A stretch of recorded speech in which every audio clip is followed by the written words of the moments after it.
brought our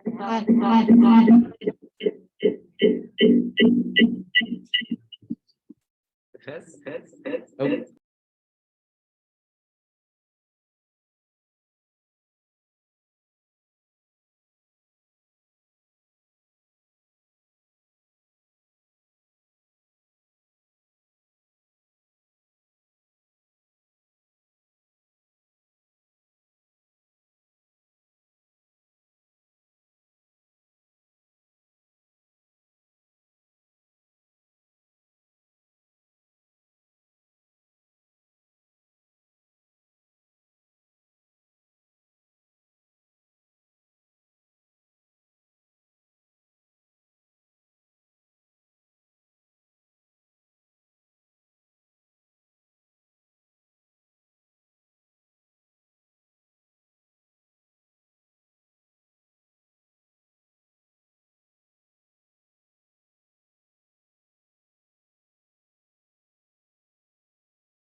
Hello, everyone. Welcome to Rethinking Connections Between Body, Minds, and Art, a Disability and Mad Artists panel.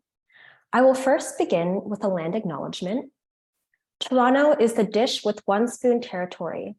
The dish with one spoon is a treaty between the Anishinaabe, Mississauga, and Haudenosaunee that bound them to share the territory and protect the land. Subsequent Indigenous nations and peoples, Europeans, and all newcomers have been invited into this treaty in the spirit of peace, friendship, and respect. Hello, everyone. My name is Victoria, and I use they, them pronouns, and I will be moderating this event today.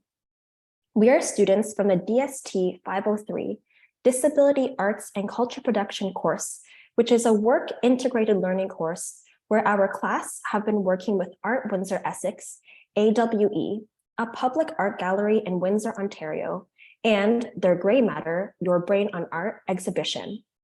Grey Matter is an exhibition of a selection of artworks from the Art Windsor-Essex permanent collection that were chosen for this exhibition for the way they provoke us to consider our brain on art. As a group, we are hosting a panel discussion featuring 3 mad and/or neurodivergent Indigenous, Black, and artists of color, Jules Koostachin, Dev Ramsawakh, and Max Ferguson. Rather than responding to the works in the exhibition directly, the panel will explore the themes of the exhibition more broadly, bringing in mad and neurodivergent perspectives on the relationship between art and the brain. Specifically, we will engage these artists in a conversation about their art practices and some of the innovative access practices offered by that will respond to Art Windsor-Essex as part of the Grey Matter exhibition.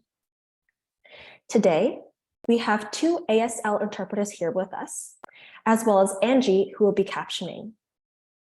Further, I would also like to invite you folks to engage with this webinar as you feel comfortable, whether that's lying in your bed, on your couch, hopping in and out of the webinar, or just listening in. Please participate however works for you. I would also like to remind you folks that this event is being recorded. We will now introduce our artists, and I apologize in advance if I mispronounce any names. So our first artist here today is Jules Koostachin. Born in Moose Factory, Ontario, Jules was raised by her Cree-speaking grandparents in Moosonee and also with her mother in Ottawa, who was a warrior of the residential school system. Jules is a band member of Ottawapiskat First Nation, the ancestral lands of the Moshkeko, Aski, and Niniwak. She resides in Vancouver with her family and recently completed her PhD at UBC. In 2010, she completed her master's at Toronto Metropolitan University in documentary media, where she was awarded the Award of Distinction for her thesis work, as well as the graduate TMU Gold Medal for the highest academic achievement. Jules was one of 6 women selected for the Women in the Director's Chair program, where she directed a scene from her award-winning feature script, Broken Angel, which was also selected for the TIFF's Filmmaker Lab, as well as the Whistler Screenwriting Lab. Jules' company, This Jules Productions, Inc., has a number of films and projects in development. Her television series, ASCII Boys, Niso to Walk, Two Bodies, One Heart, Oshkiki Shika, A New Day, Kaya Menta, Sharing Truths About Menopause, available on CBC Gem. Butterfly Monument, about her relation, the late Jules Koostachin. Mystique and her feature drama Broken Angel are currently in festivals. Jules is also part of the LA Black Magic Collective Breakthrough Initiative, and she was also the Indigenous storyteller in residence with the Vancouver Public Library. Next, we have Dev Ramsawakh. They are a disabled and non-binary award-winning multidisciplinary storyteller, producer, and educator. They've been published digitally on websites like Chatelaine, CBC, and Extra, and have produced projects for Sketch, Working Arts, and Luminato Festival Toronto, and participated in grant and program application reviews for Toronto Arts Council, the Effing Foundation, and Warner Brothers Discovery. He has also been included in anthologies such as Disability Visibility, 2 Times Removed, and Toronto 2033. They also write poetry, model, and facilitate workshops, both independently and with the CRIP Collective. You can find him on Twitter and TikTok at Murky Waters and on Instagram at murky_waters or on his website indivisibleWriting.com. And last but not least, we have Max Ferguson. He is an interdisciplinary artist, curator, and scholar. Currently, they are completing their PhD in Women's Gender and Sexuality Studies at York University. His research focuses on anti-colonial approaches to queerness and disability, neoliberalism, and necropolitics. A practicing artist since 1996, Max received their BFA from the University of Regina in 2001. He graduated with an MFA in Interdisciplinary Studies, Visual Art, and Women and Gender Studies in 2017. His artistic explorations involve atypical and trans queer sexualities, activism, the body, surrealism, anti-colonial approaches to art making, and psychoanalysis. Max works with a variety of media, including digital-based works and ready-mades, paintstick, graphite, and digital collage. His practice blends high and low art approaches, art and academic theory, pop culture, and other influences. Currently, his work revolves around hybridized notions of photography, sculpture, installation, and performance, and ways of being. He is also a published poet and writer, holds a degree in journalism, and has worked as a political, legal, military, and arts writer and reporter. So welcome, Jules, Dev, and Max. We now have a few questions for you folks. We will be asking you each 2 questions, and you'll have 5 minutes to respond to those 2 questions. When you have 1 minute left for the question, I will raise my hand on Zoom so you know you have a minute left. All right, so our first question is, please tell us about your art practice. Is there a particular piece of work that you think embodies your artistic practice? So I shall begin, and I'm the one who got distracted by the messages. I did not think that was going to happen. So wache Jules Koostachin ni tisine kasun Ottawapiskat nito chin Musqua nito tem. I'm Cree and a band member of Ottawapiskat. I'm living here on the unceded ancestral lands of the Coast Salish peoples. Decided to leave academia last year to pursue my arts practice full time. Raised my 4 children and walked away from a tenure track position offer just to kind of see if I could survive and not have to live in my car. So far, so good. I'm here with you and able to, keep my head above water. So I've done a lot of film, a lot of documentary, done installation work, writing, published, work and poetry and everything else you can imagine. I've been in this field for a very long time. Started off in theater in front of the camera and on stage, and just, I feel like a lot of the work that I focus on is on indigeneity, and a lot of like ceremonial work, if that makes sense, from my home community. I approach my work from an Indigenous lens, from a Cree-specific lens from Northern Ontario. For example, the latest work that I've done is Kayameta. It's around menopause from an Nisquewak lens, meaning that I interviewed a lot of sisters and aunties for that particular film to talk about how colonization, diet, everything else you can imagine has impacted our bodies in that transition.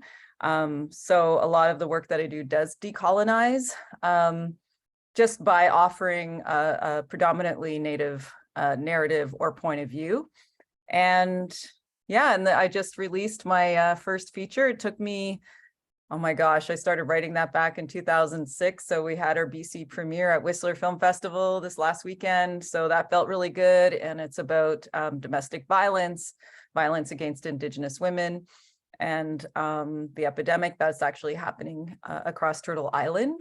And yeah, so I've just been quite busy and doing my thing, and taught a lot at different universities, but I still miss like hanging out with students and, picking people's brains and exploring ideas and concepts and stuff. But I think I can do that through my arts practice. I don't know what else to say about that. Just that, multimedia.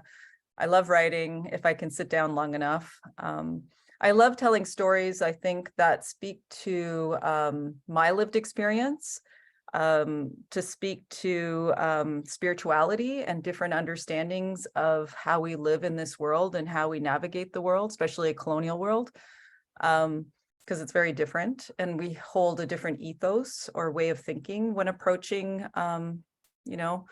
different situations and so forth. So I feel like I'm offering that I don't even like to use the word alternative.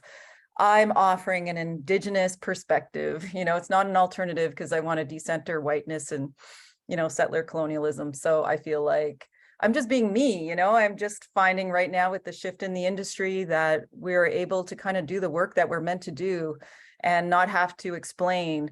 And I feel like too, as an Indigenous person, I'm always faced with, having to educate. And I'm kind of tired of it. I feel like there's enough scholarship, films, there's enough material out there that people can do their own work without having Indigenous people do the emotional labor. So when I create work for an Indigenous audience, and, everybody else is welcome. Yeah. Is that 5 minutes? You have 1 minute left if you'd still like to add anything. Yeah, the hand is if you have 1 minute left. Right. I'm trying to think. What else? Max and Dev, you're next. Okay. You got to time yourself for 5 minutes because it feels like you're talking for a long time. Yeah, I've raised my kids. I don't know what else to say about them. I feel like I'm creating a Koostachin enterprise. So I bring my children on set with me because I grew up with my grandparents who are both hunter trappers. They did not speak English. My mom is a residential school survivor. So I feel like I've learned a lot from my grandparents by watching them work, watching them, sustain their family and everything else. So I feel like I'm doing that with this next generation, even though it's in the film industry. I bring my kids on board so that they can watch their mom work. We can share space. And yeah, so that's me. Thank you. Chimagwech.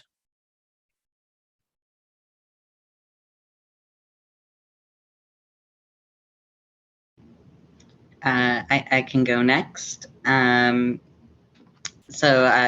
I'm Dev. I use they and the he pronouns. I often struggle with trying to define my practice in terms of medium. I think I take a similar approach to Jules from a different perspective in a different location. But as a disabled and queer and trans artist who, and I guess also like my diasporic Indo-Caribbean identity sometimes comes into play, or it comes into play in very interesting ways. But I'm very much into like storytelling. The medium doesn't matter as long as I am telling a story.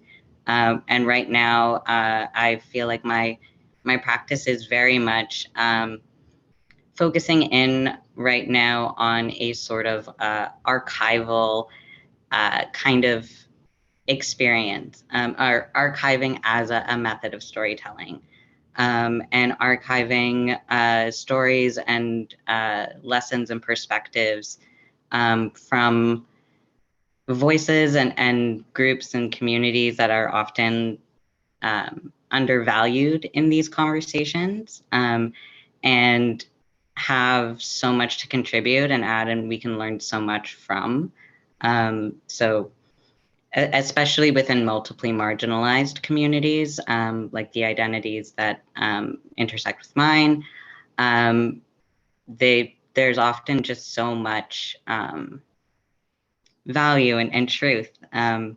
But something I was thinking about as well, sort of this week, that kind of ties into the themes that we're going to be discussing today, is very much that I think my practice very much combines a practice of the mind as well as a practice of the heart. I have a very I do have an academic background. I did go to U of T for a while, but I dropped out and ended up sort of finding my own way just through community making and relationship building and just being a part of these conversations and spending a lot of time listening and finding out where I fit within the conversation and where I actually have something to say. And in terms of a piece that sort of defines my practice or is an example of my practice, that is always difficult for me to answer because I do so many things, I work in, I'm getting into like filmmaking now. I've done podcasting, I've done writing, and in various modes of fiction, nonfiction, poetry, and some of it is journalistic, some of it's personal essays, some of it is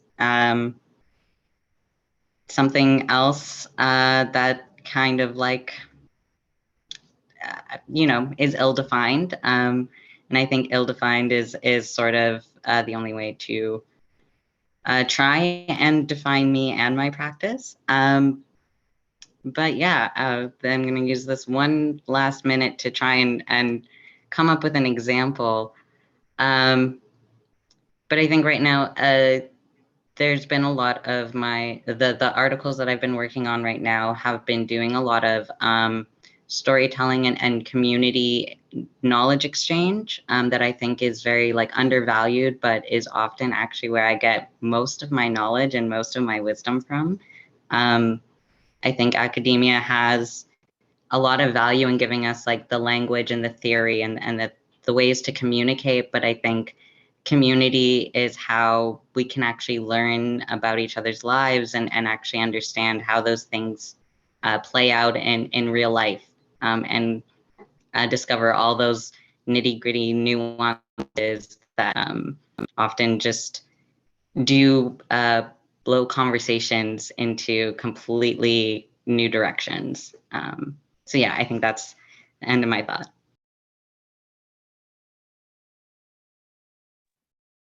One more minute, Dev. No, just kidding. Hi, everyone. I guess I'll go next. I'm Max. For anyone who's visually impaired, I am white presenting masculine trans person. I'm wearing a black t-shirt, and I have a beard and I have a mustache and all that. So I just wanted to let everybody know before I even started anything else. That's my visual description. I've been taught well. So I guess I don't know where to start. Like, I think I'm going to just start with my art, because I mean, I could talk about my academics, but frankly, after writing pages and pages of a dissertation right now, my brain is like oatmeal. So what I'm going to say is, right now, I'm doing some work with life-size skeleton prop. I've been lying in bed with it, taking pictures of myself with it, and thinking about basically ideas of madness and disability. I'm also someone who really believes in this idea of passing as a white man and passing as method. That is a huge part of my dissertation. As a white passing trans man, I have privilege.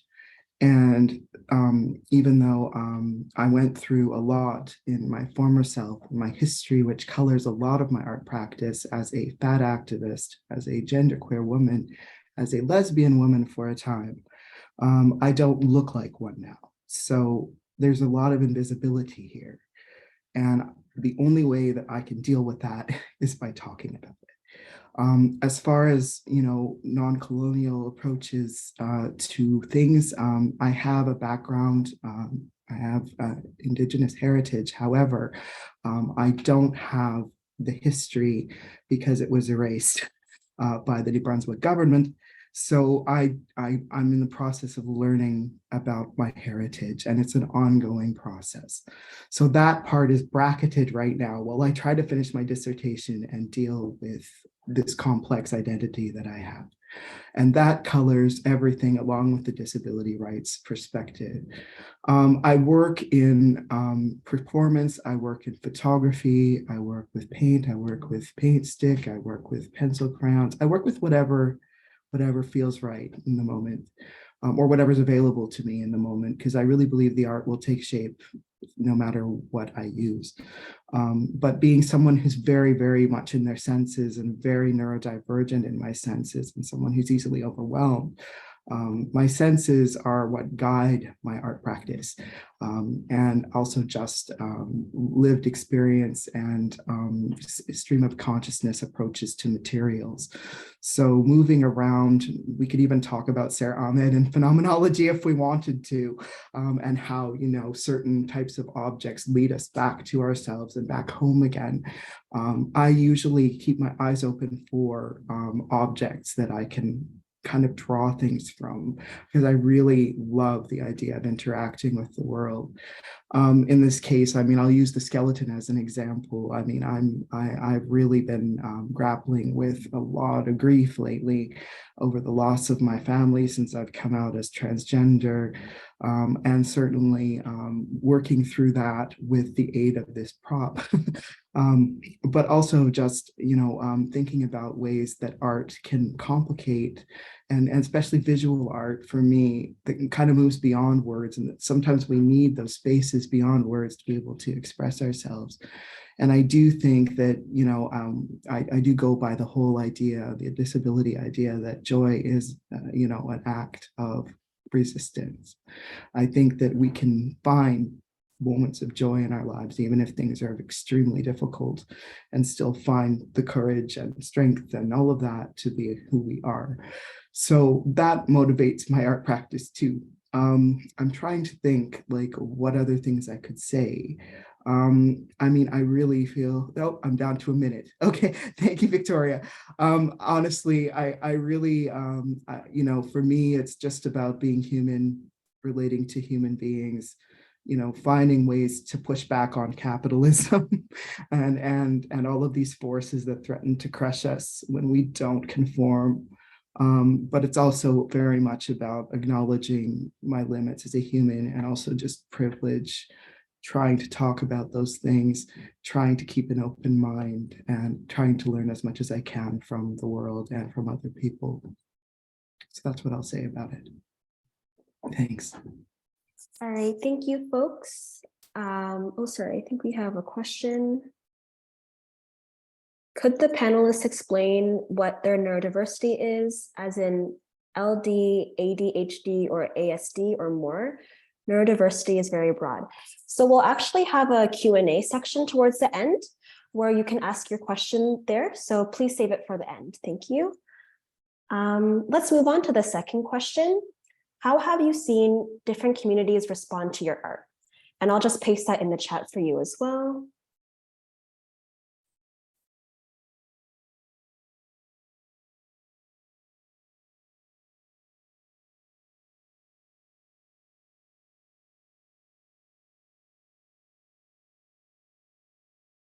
Oh, sorry, is it my turn?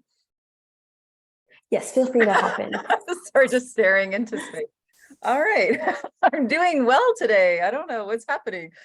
I don't know, that's a big question because I've, been around for a long time. I'm, in my 50s now and been through many generations of different arts practices and different ways of being. So I feel like, I try to be as inclusive and I work towards inclusivity. That's part of my journey. When I think about the work that I do, I'm the child of a residential school survivor. There's been a lot of trauma in my family. So I try to allow for a platform of dialogue, like honest dialogue. And, it's very painful. And I want to thank you, Max, for being so open. Because, that really, just made me think about the work that I do and the importance and significance of my approach. And I really haven't had the opportunity or the support to kind of explore my own disability. Like, I was born in the 70s and I feel like I didn't get that support because of the racism towards my mom and, just being an Indigenous family living in the projects and going up north. And so I feel like that didn't happen for me. So I'm on this new path and I've changed the word from disability to giftability. Reason being is I find, again, the colonial language, it understands me as someone who's dealing with a deficit. And then when I think about Indigenous community and how we survived and the diversity in our community, like I feel like we have so much to offer. And it's just a different perspective from what the norm is in quotation. So I'm trying to differentiate between what is my mom's trauma and what is my own.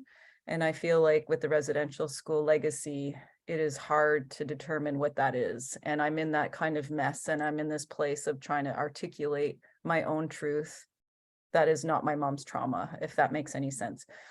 So a lot of the work that I do a lot of kind of fun family documentaries as well as a form of resistance, because I feel like when people approach Indigenous story, they're waiting for the other shoe to drop, or they're, thinking that there's going to be, something negative or in the story or the narrative. So what I do is offer something positive for the most part. But now I feel like I'm kind of going down another pathway where I'm speaking to, the harder issues and topics and content.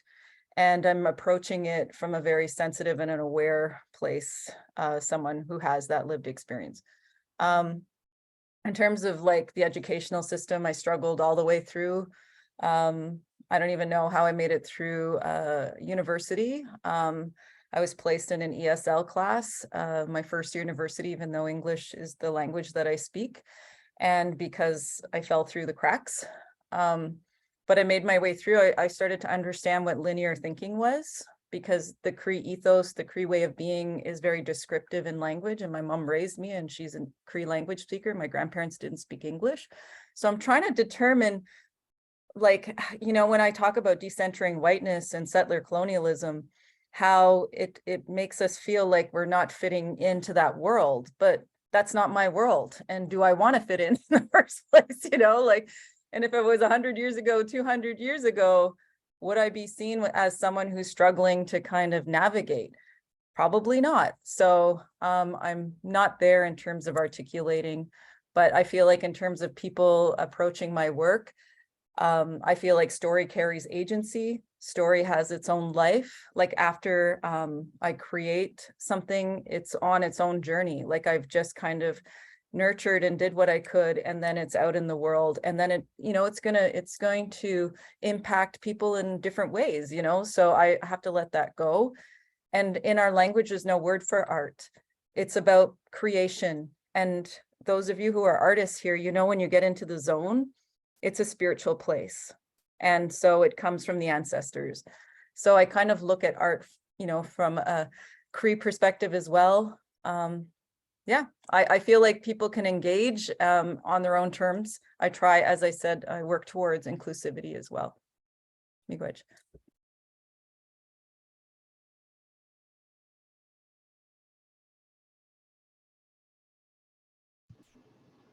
I can go next. I may try not to use like the whole 5 minutes, but we'll see how it goes. I have a tendency to ramble.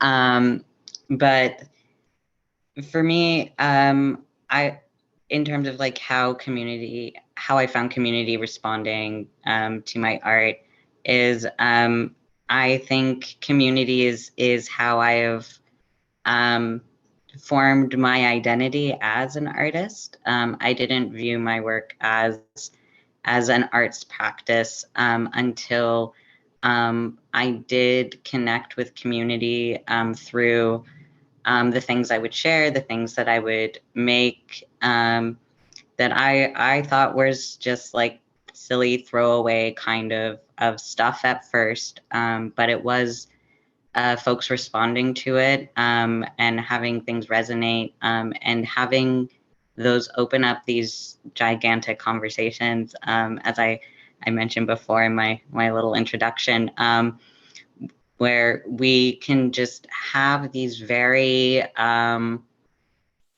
just introspective, but I don't know what the word is for outrospective or extrospective, whatever the actual word is for that. Internally, externally, we are looking at things, breaking it down and apart, and often in a language that we can understand together.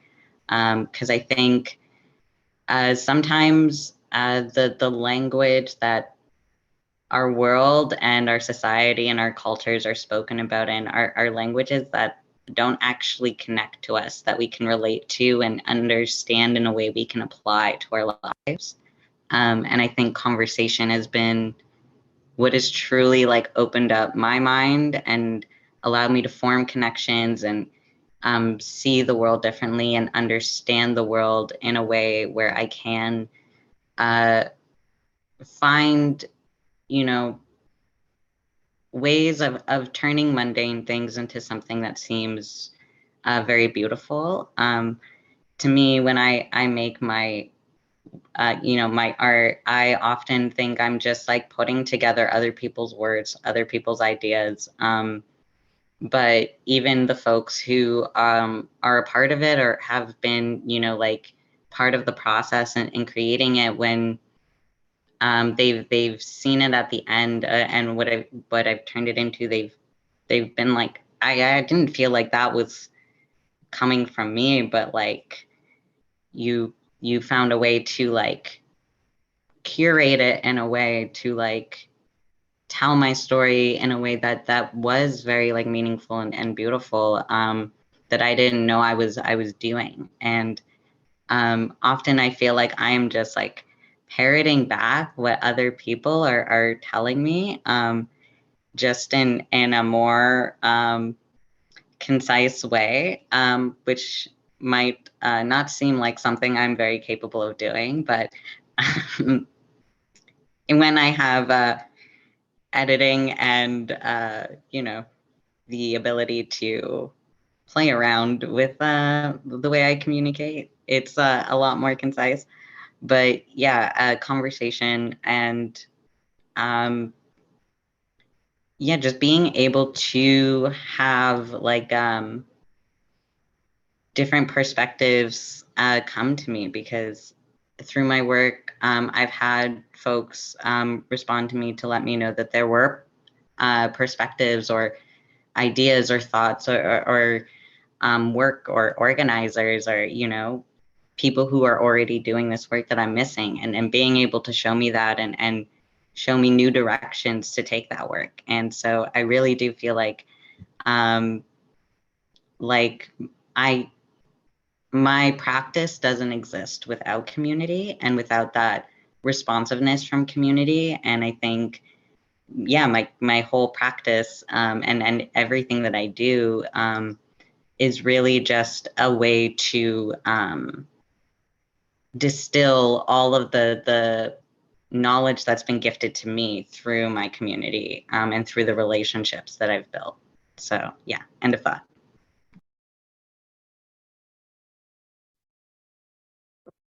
Okay, well, here I am again. Yeah, I guess like for me, I mean, I'm still dumbfounded by the fact that I'm an artist. And I say that hilariously because I never grew up wanting to be an artist. I grew up wanting to be a veterinarian, but I can't do math. I have a learning disability with math. So it was through art that I stumbled across art, or it stumbled across me and it landed in my lap and it never left. You know, I think growing up as I did, to be more practical, to be an engineer or a scientist, and of course I never fit into that, and that's what my family wanted me to be. You know, learning how to engage with art and community and all of these things. Art has brought me community. Art has brought me so much in the sense that I've learned through art how to relate to the world. I think, you know, I don't know if I really began making work for specific audiences. The art would always be labeled as mad art or outsider art. And what ended up happening was, of course, I stumbled across the disability arts movement. You know, it became part of that. But I never sought to have it labeled, or even to get as far as I have. I feel very privileged, you know, that the art has been able to bring me to the point where I've been able to engage with people, because I have a lot of social anxiety. And I think that it's through art that I've been able to build a bridge between myself and humans, you know, other humans who relate to themes in them that you know, when I go into a place where I'm creating, I go completely unconscious almost. It's almost like I'm in a dream world, and I'm not able to really articulate very well. I lose my capacity for words, which is weird because I write, but I write as a job.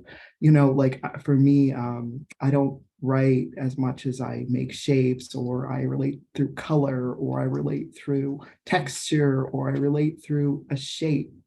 In fact, I would say that art gives shape to emotions or things that are hard to understand. So, you know, for me, when I relate to people, I always would prefer to relate to them through art. And I guess, you know, these days I make my work more for a certain type of audience, like a disability-oriented audience or a MAD-oriented audience, but I never set out for it to be that way. I hope I'm answering the question. I feel like I'm going around in circles. But, you know, I think, like, for me anyway, art brings community. And when I'm working, I'm always working with more than one person. For example, when I'm making work, usually I have more than one person helping me. So it's never just me making the work. I always have to acknowledge everybody who has brought me to that point, because I do think it is almost like Jules says, spiritual. It's a very spiritual path to me. And it will come when it's meant to, and I need to just get out of its way as much as possible. So that's what I'll say about it. I hope that I make the 5 minutes. Anyway. You have 1 minute and 20 seconds left. Okay, I think I'm good. Can I say that? Yes, perfect. Thank you folks for sharing again. It actually looks like we have a little extra time. So I'll ask one more question and I'll also paste it in the chat for you folks to read. So the question is, how has your art changed your relationship with the disabled community over time? And feel free to just jump in. I would love to speak to that because I think disabled communities is what brought me to art. You know, as I said, I didn't really view myself as an artist or my work as art until I got connected to disability community, and they sort of like expanded not just like definitions of art, but just definitions of everything. And we're able to create a language that actually made sense to me around, like the human experience. And it just became something that just tied everything together in a way that just made a lot of things start to make sense for me. And I do think like my relationship to community is what deepens my relationship to art. I think art is how we communicate. It's intended to help us communicate with ourselves, but also with each other, to people who can't understand our experiences, as well as people who very much can. It helps us feel connected and understood and seen. And I think we do live in a very like colonized world, and a world that does treat things as very literal and very I don't know what the word is, like there's a scientific approach, but I also don't want to call it scientific because I think it's very Western European definitions of science, which I don't want to claim as all science because I don't think it is.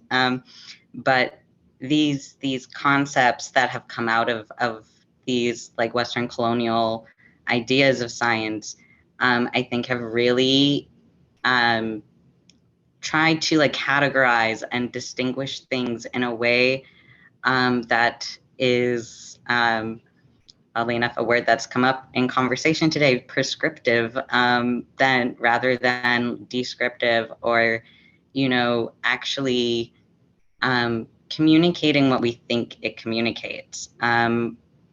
There's a lot of times we do just try to force things into two boxes that just don't belong. And disability community was sort of the folks who had started doing the work of opening up those definitions in a way that tied the ways that other communities were doing that work together, at least for me in my mind, where a lot of connections happened for me, and that all came through conversations and, mostly through neurodiverse folks, and the different ways that we see the world, because we don't just accept things as they are, and we do have these experiences that we are often told are not, normal or natural or fair or reasonable experiences. But when we can connect to each other and find out how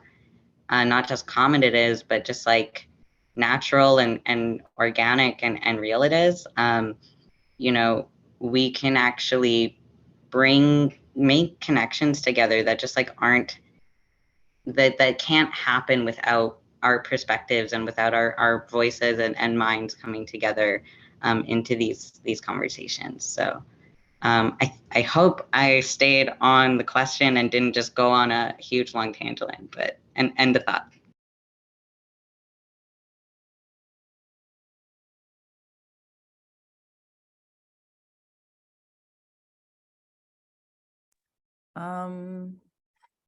I feel like for me, I feel like just living with the challenges that I do have. Like I said before, I create work from a place of understanding in terms of what my own experience has been. My teaching from my grandmother has always been know your own story first before you tell the stories of others. And I think that's about understanding vulnerability. But also too, I think once you're at the place where you can, tell the stories of others, you have to be open, like Dev and I were talking around learning opportunities, being open to self-reflection and understanding that there are multiple experiences of racism and discrimination that we're all faced with. As an Indigenous person, we are on Indigenous lands. That's the first thing. And the educational system has failed most settler Canadians. And I feel like we need to acknowledge the land that we're on, that, I think the statistic is that we account for 2% of the land, the rest has been stolen. So, and we're on reserves. We have a reserve system. In Canada, we have an Indian Act. We just, there's, we have an epidemic of violence against Indigenous women. So I feel like, there's an intersectionality, like I can't just speak to one thing. I feel like I am obligated and responsible to my community. I'm the second one in my community to get a PhD. So there's a lot of eyes on me to do the right thing. It's a huge emotional responsibility as well, but I feel like I have to tell those stories first. And on that journey, then I can bring others into that storytelling practice.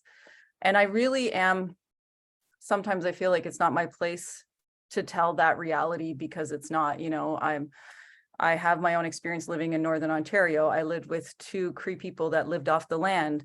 My mom's a residential school survivor. She left, residential school with a grade 4 equivalent because we know that those schools are not conducive to learning. But I feel like here in Canada, my place is to ensure that people understand this history or their story or her story of this place that we're all living on and playing and, extracting, so that's been my journey so far, and it's taken up a lot of my time. And I know I'm going to continue on that journey, but in terms of, my relationship with the community is, I feel like, again, I'm on this journey of learning and I work towards inclusivity, and I want to do the best that I can to ensure that all voices are heard and understood, and there's a place for dialogue. I mean, I try to do that with the work that I do in terms of having debriefing sessions. We have elders come in at the beginning of our shoot.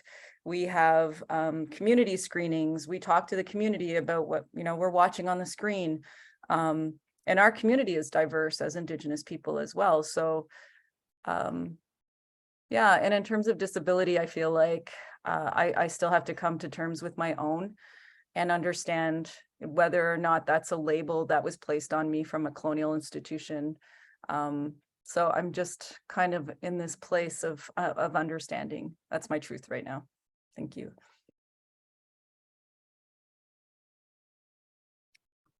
I guess I should talk now.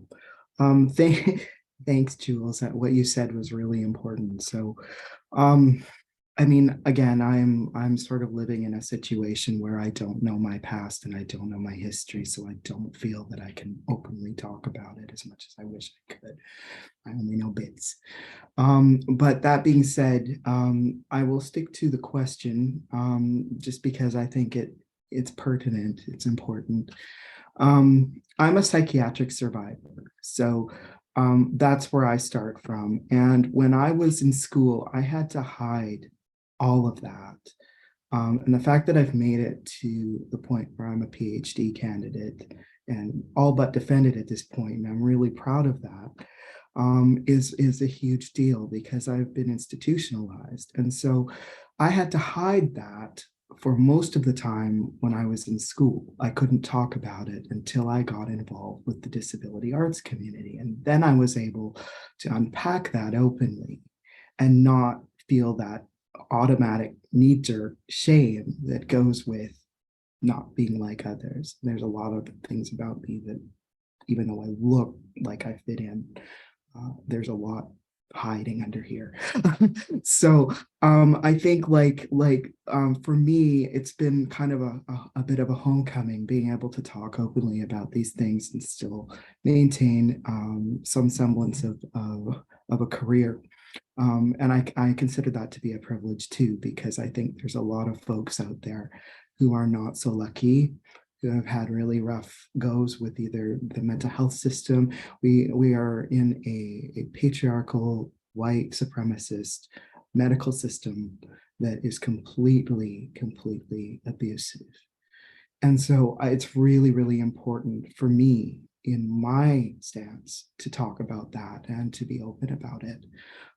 I think that, when I look around me, I'm just so grateful that I'm able to openly talk about it, because that's what the disability community has given me. That's what disability art has given me, is the capacity to speak, because I really was silenced and continue to be in certain environments, even in academic environments. As I say this, I mean, I don't talk like this with just anybody. I'm talking about this in a context that feels like a safe space. So, that's how it's changed me. I don't know. Again, I'm kind of short on the responses tonight, but short on words, but hopefully they're powerful.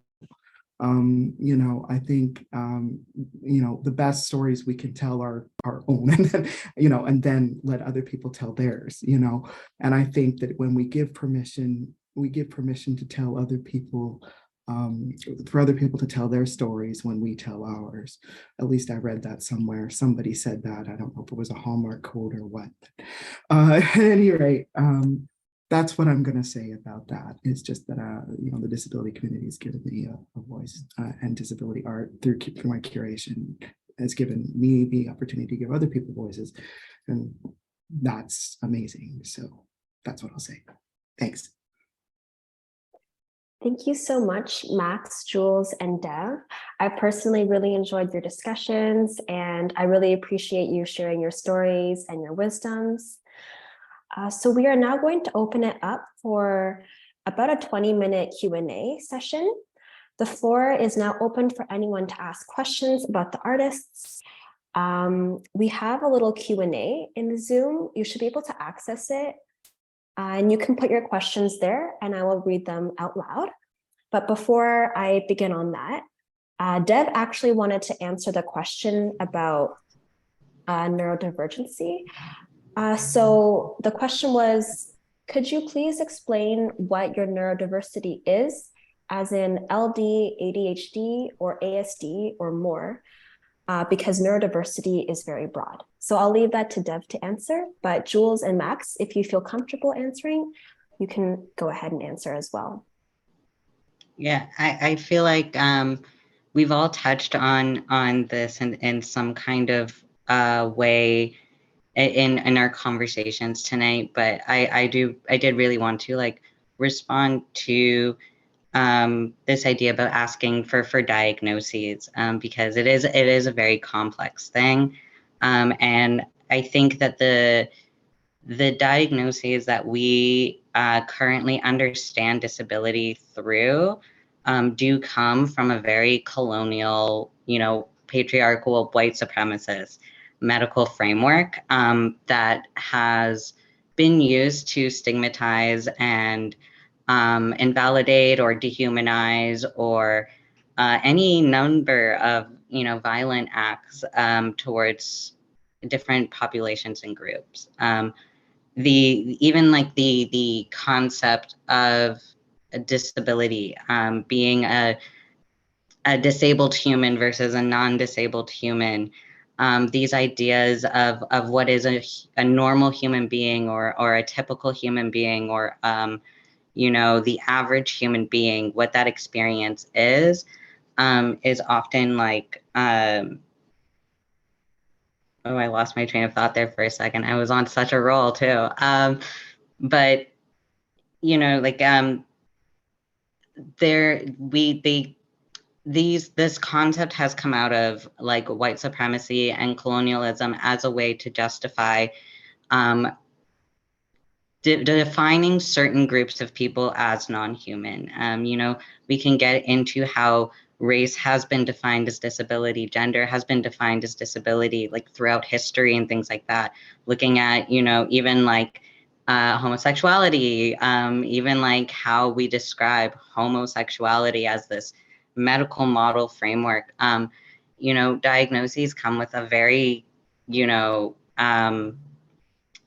dark and violent history that we do have to be very cognizant of when we're using them. And while right now it offers us the language to identify our experiences and connect with others who can relate to our experiences, there is this colonial mindset of having labels be rigid definitions that have strict criteria that you have to meet a certain number of in order to qualify.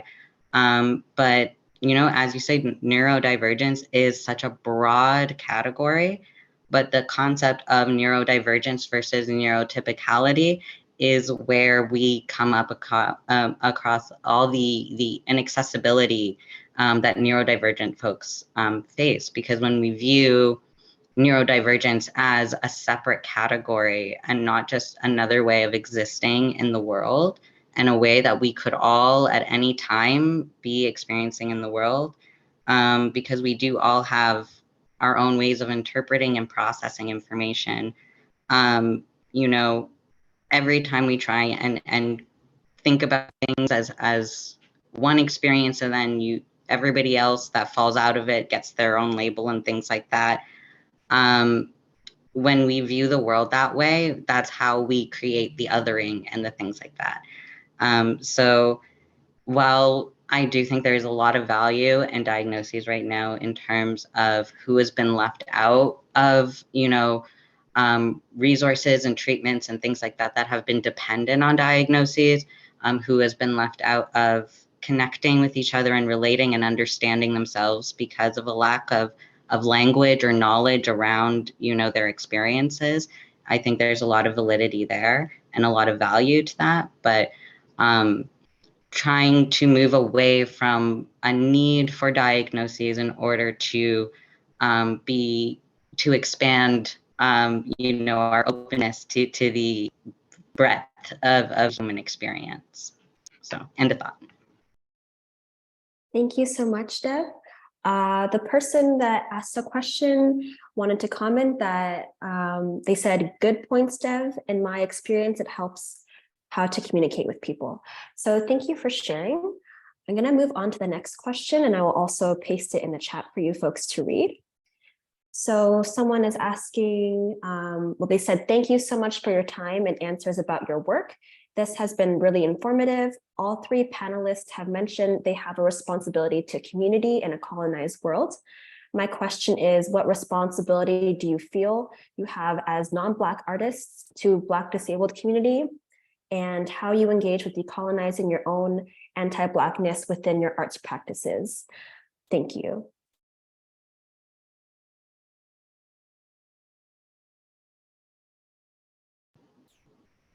I can also speak to this, but I'll try to be really short because I'm sure everybody else has opinions or thoughts or, you know, ideas.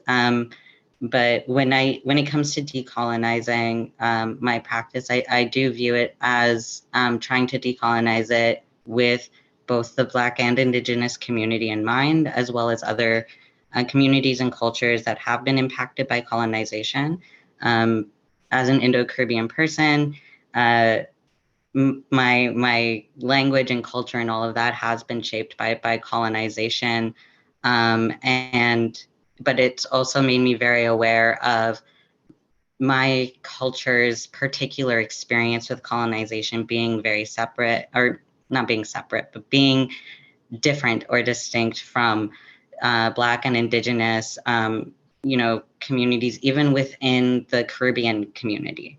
And, as somebody whose family has, settled here from the Caribbean, that is also something that I have to take into consideration when navigating my relationship to community and colonization as well. So those are all things that I try to be aware of, and why I do feel like when I create something, I do need to bring community into it and have them speaking to their experiences like themselves, and trying to understand how our truths align and connect and overlap, and only, be speaking to those things, and only offer my work as a platform for them to speak through, not for. And just trying to be open and aware of how my experiences are only a narrow slice of how others might experience things. And that's why I do try to do my work through conversation and through relationship building and connecting, because that's the only way we're ever going to truly get a bigger picture of what our experiences are. So, end of thought. Yeah, I was just going to add also too, I've done work internationally as well. So I've worked with Indigenous communities around the world, and we're so vast and diverse. And I totally agree with what Dev is saying in terms of connection, but also creating space for dialogue and working towards inclusivity. And also too, like just being self-aware too, like not taking up space. I also have light skin privilege as well. So I am very aware of that. And I look very different than the rest of my family. So I understand the discrimination that they are faced with, as well as English being a second language. So yeah, I mean, it's an amazing question, because I mean, like just the travels I've done around the world, of course, there's Indigenous people everywhere. And I think for me right now is just trying to figure out how to tell the stories of my ancestral lands, and also being open to what that means for others as well, and the diversity that exists within my own community. So definitely a very important question. Just got to think on it a little bit more in terms of decolonizing the self. I feel like that's a day-to-day process, since, we're still living on reserve. And we still have an Indian Act. So I feel like that's loaded. That could be a PhD question, which is amazing. I love it. But yeah, I feel like it's just in my practice anyway, acknowledging the differences and similarities and our connections, and not taking up space when it's not my place to speak. So I feel like I'm very aware of that as well, because I feel like that happens to me all the time, where I have people outside of the Indigenous community coming in and calling themselves allies or speaking for me when I'm sitting right there. So I'm aware of how that feels, because I have a voice, I'm strong. And what I say is important. And I think if we're all working towards kind of that collective art space, then there's room for other voices as well. Thank you. And I'm always reading, doing my work. Okay, and I'll comment too. I mean, this is a really, really good question, and it's actually one that has come up in my thesis with my supervisor. I think being white, being a white male, what is a cis male doing in this panel? I mean, if someone just looked at me, they would think that. But the thing is, I mean, I have to acknowledge my privilege every day. I've got to acknowledge where basically the fact that I can walk down the street and be practically invisible. I have to talk about, whiteness and how it affects, everything that I do and how I present. And I've got to do that consistently and make that part of my politic. It's the same with anything that I do. I just, we're born into a system of power that we need to be aware of, but that sometimes we have little control over. And for that reason, we do have to acknowledge these things every day. So, I mean, I start with talking about my privilege, being open about it, when I'm teaching, I do the same thing with my students, you know. And I think it's just really important for me to say these things, and I would be a big hypocrite if I didn't. So that's what I'll say about that. Wish I had more to say about it, but I'm still writing about it, still processing. So thanks. Thank you so much for sharing. We have another question. When it comes to disabled and mad communities, have you ever experienced feeling not mad enough or disabled enough to be part of the communities and movements? I think we're all Yes. nodding yes. What's the scale? What's the range? What's that linear, anyway, yes. You go ahead, Max. I know you're gonna say something. No, it's okay. I mean, I'm just laughing because I just had this happen to me. I was at a disability arts talk, and someone turned to me and said, "Are you a tourist here?"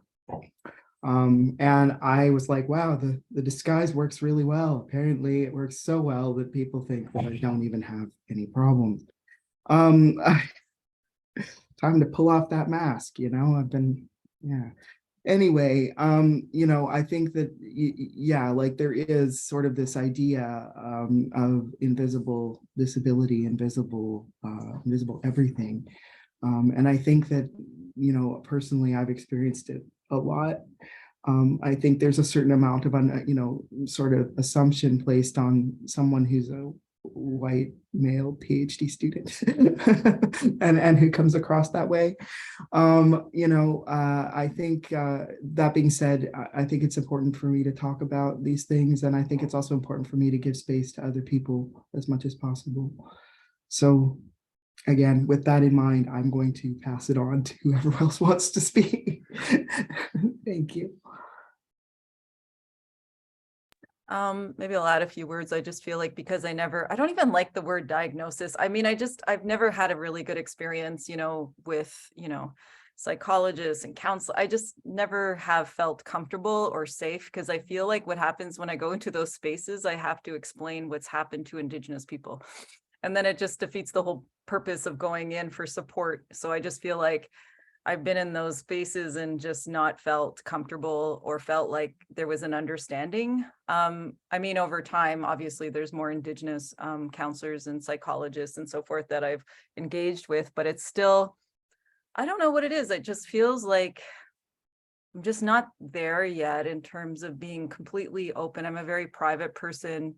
I've been shamed quite a bit, so I don't know how to go about that or navigate that world, but I feel like, I just do the work that I do. I'm here today. It's been a challenge. I smudge a lot. I use my spirituality.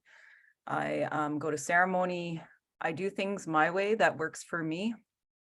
I reach out when I'm having a tough time and go for a walk in the forest. I live here at UBC, so I'm right at Spirit Park. So whenever I'm like really feeling down, I'll just go out into the bush and just walk.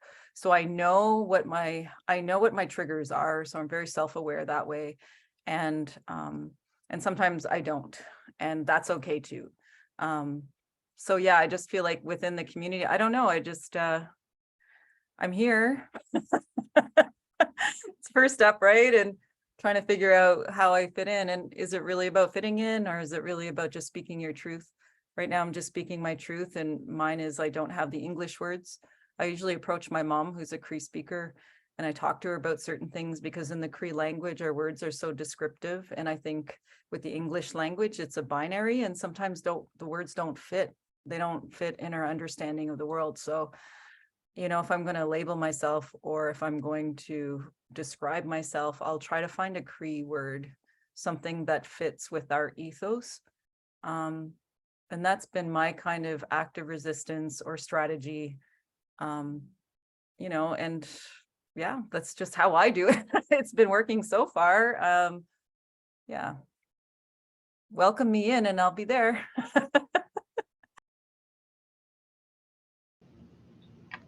Yeah, I can also definitely relate to this. But But I think when it comes to, I mean, any identity, but with disability especially, it's a fluid category. And I think, you know, identity, power, privilege, all of those things are a fluid category that does very much depend on our circumstances, where we are, who else is in the room, and things like that. There are definitely times where I don't feel like when I'm in a room with other disabled folks, like my experiences, if we are talking about experiences from, say, childhood, I've had a middle class upbringing, you know, that impacts, you know, how I view childhood, how I view disability, you know, through that lens, you know, growing up with it as a middle class child versus, you know, a lower income or a working class, you know, a child of working class families, you know, those, you know, are very, very different experiences. And so every time I have that feeling of, am I disabled enough? Am I mad enough? Am I neurodivergent enough? Am I this enough? I do have to think about who else is in the room. Why am I thinking that? You know, are my access needs being met? Do I need to be speaking on something, you know, where my experiences are, you know, very much comfortable or palatable or, you know, normative? Or is this something where I do have a different experience? I do have a different point of view. I do have, you know, a societal barrier or a physical barrier or whatever type of barrier, you know, that I need to deal with and handle and need support in doing so. I think, yeah, like categories are I'm very, very against categories as a static or definite or rigid structure. You know, I think, you know, Jules is very right, and like the English language is very limiting. And I think there is something to be said about how our language shapes our reality and our perceptions of the world, and how we understand the world. And while we are my experiences are through like the English language, and I just do think that the categories and labels and the terms that we have in English really can't be static or you know, things that will stay the same. I mean, even our like folks' ability to identify as disabled or not, like that will change over time.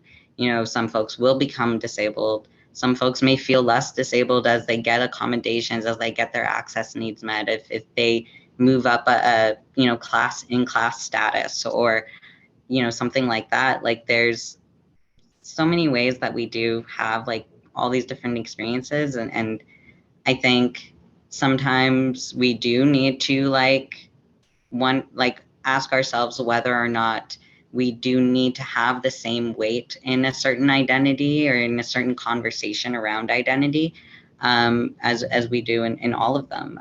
So yeah, hopefully that made sense. I feel like I kind of went off topic and then circled back and kind of got stuck in a loop, but hopefully that made sense. Yeah, end of thought. All right, thank you all for sharing. So we have about 8 minutes left. So looks like we have time for just one more question. So someone is asking, when you are making artwork or curating yours or others, how do you make the work accessible to your community? I'm interested in traditional access practices and community-based or creative access practices. So to use Mia Mingus's term, access intimacy. Do you mind if I answer the other one too? Experience different levels of isolation. Oh yeah, no worries. That is, thank you for that question, because that hit home for me, because it's like articulating that experience of loneliness. And, you know, my brother passed away before COVID and, you know, his disability and, anyway, loneliness. I don't know if I would ever put magic in loneliness, but I love that you did that because it's so poetic, because maybe there is some magic to loneliness because you have to kind of move through it. Sometimes you get stuck and sometimes you know, you have to face yourself and find ways to try and feel better, or I don't know.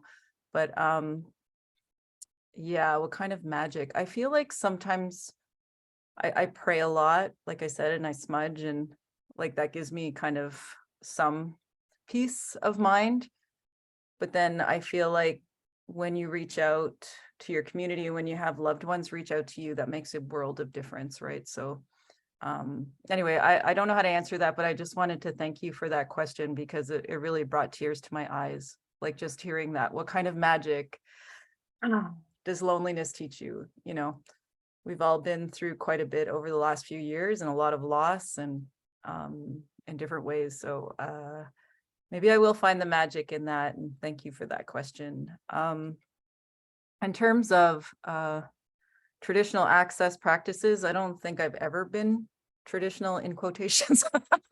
I think I've always rocked the boat, and I like that about myself, is that I've been kind of living in my own loneliness for a long time. So I just do things my way, and it's just now all of a sudden, or maybe in the last few decades, people have actually said, hey, okay, that's interesting what they're doing. All right, you know, I can engage. And you know, and then I think with art too, it's like we have our audience finds us, and not everybody will engage with our work, and that's totally fine. So I've just been kind of, what's that saying, when you dance to your own drum beat?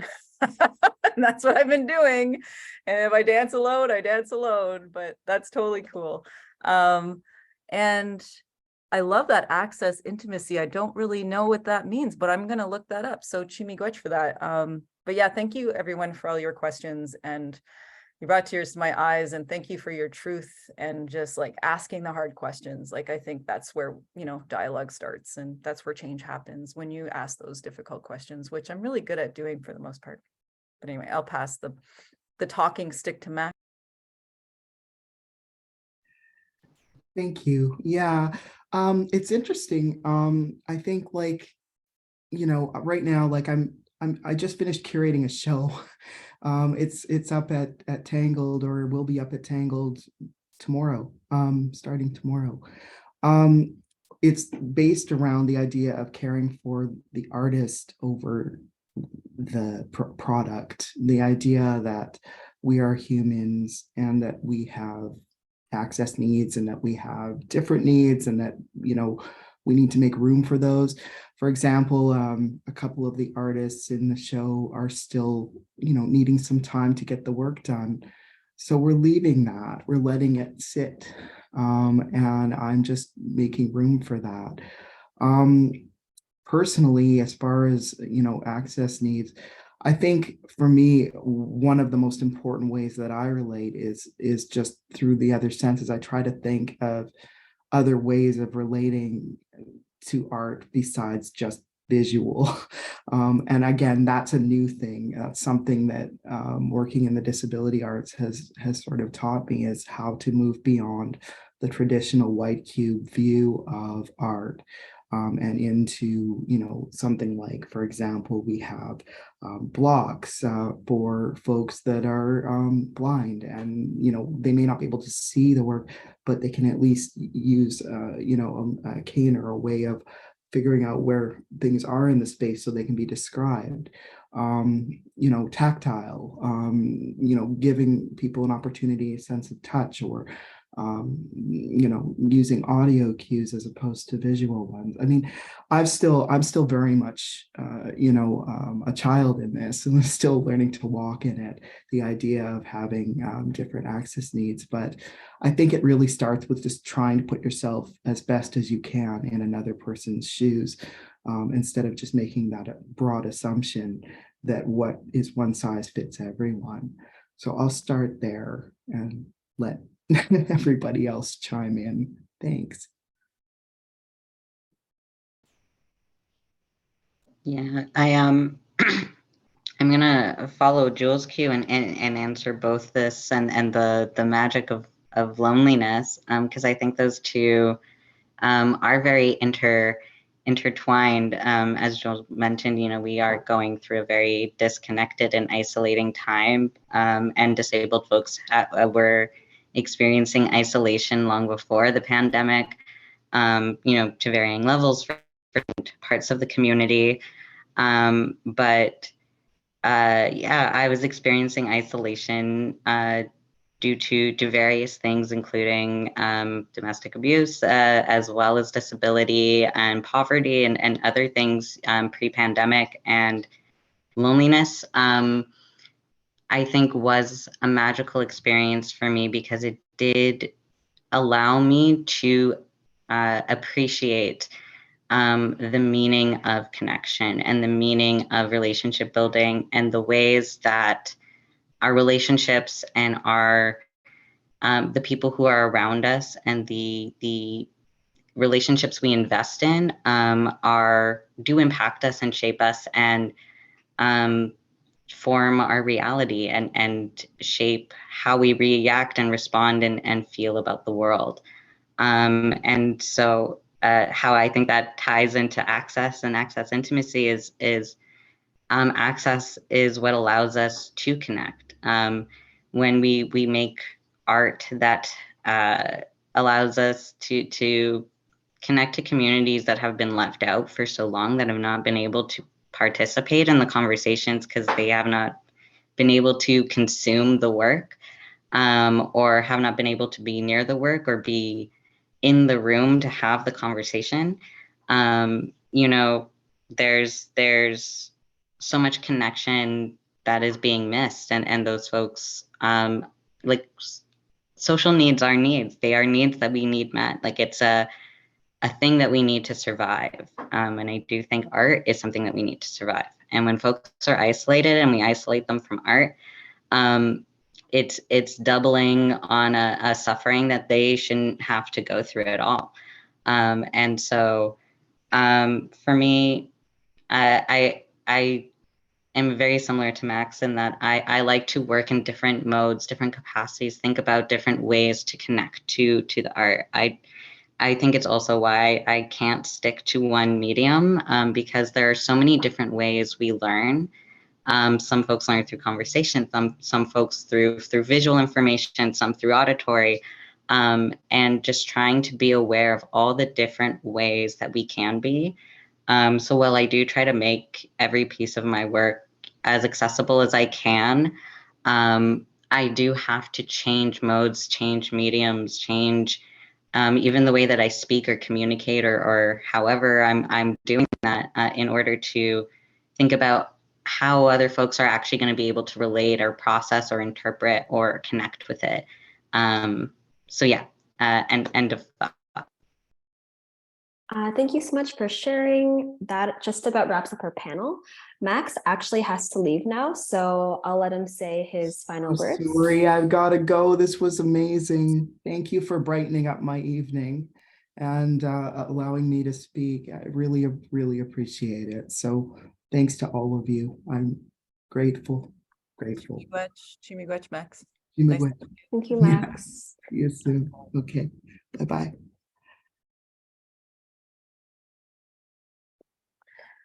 All right, so now we're just going to make a few closing remarks. On behalf of DST 503, thank you so much to the artists, interpreters, Angie, and everyone here for attending and participating in our panel. And thank you to the School of Disability Studies at Toronto Metropolitan University and the CEWIL program for sponsoring this event. And also a big thank you to Art Windsor-Essex for supporting this event as well. And a recording of the event will be available later for anyone that would like to view it.